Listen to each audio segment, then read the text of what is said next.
Back to your weather now. Lonnie is here talking about our weekend. It's going to start off with a little chill. It's a chill for tomorrow morning. I think, though, by the tomorrow afternoon time period, you're loving the day. It's a really nice fall day, and it's the best day of this weekend. So we'll get you outside as of right now. Here's our picture.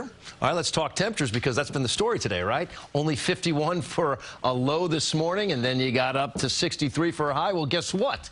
We're 51 right now. So with the rate that temperatures are dropping, we may not be done with the almanac. We may get down to 50 degrees for this day. It's a clear and breezy sky overhead. Now, speaking of breezy, all right, we started off with that story at the top of the newscast about a big tree in Queens that gets knocked down, whether it's a healthy tree or not. I mean, that's not up to me. But I will say the winds they were gusting over 30 miles per hour at different times during the day. Well, by tomorrow morning, you still have some wind, but it's back down quite a bit. Winds are basically gusting somewhere between 15 and, say, 25 miles per hour. That's 7:30 in the morning.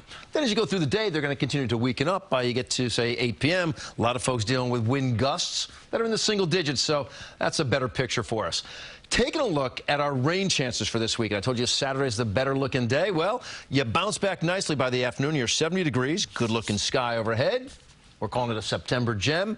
I don't see any rain, but for Sunday now, 74. So you're 4 degrees milder with the temperature, well, you know, which you probably enjoy that, but there will be more clouds out there, and there's a bit of a rain chance as well. And some of these rain chances I see for tomorrow, while they will be spotty, could be a little bit on the heavy side. So look at this. This is Sunday morning, 7 a.m. You got clouds, but the clouds are, you know, broken up the farther east you go. But a little raindrop here, nothing major, right? As you go through the morning hours, you know, the clouds break here or there. But bigger rain starts to make its way in once you get into the afternoon hours. This is showing 3 p.m., maybe even a little bit of rain around New York City. The yellows will show you little specks there of some moderately heavy rain. The little flashes of orange could be even heavier. But this is the picture at 3 p.m. Could be a little bit earlier into our western suburbs. Now watch what happens as you get to about 7 p.m. 7 p.m. is around sunset time. Sunset will set a little bit before, the sun will set a little bit before 7. That kicks off Rosh Hashanah on Sunday, and we still have a rain chance out there. And some of these cells could be coming down kind of heavy. But notice, it's not for everyone. It's not super widespread. Then we make our way into Sunday night. It starts to clear out, and Monday looks better. I got to spend some time, though, talking to you about the tropics. This summer has been crazy quiet, and now 1, 2, 3, 4, 5 different areas, 4 names. I mean, there's more activity right now in the tropics, really, than we've had at any point for the bulk of this season.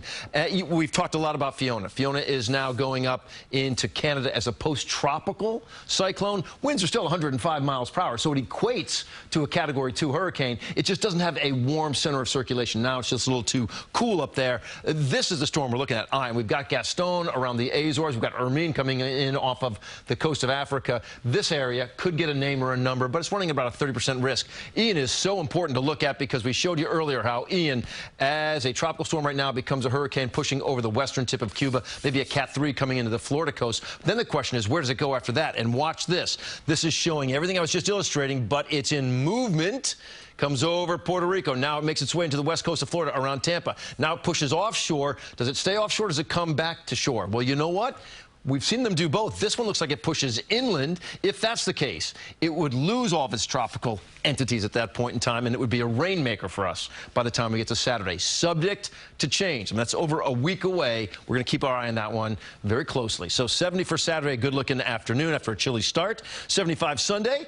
There is a shower chance on Sunday, Monday, Tuesday, Wednesday. We're looking pretty good. A few more clouds on Thursday, and Friday is the day that we would be keeping an eye on that system I just showed you.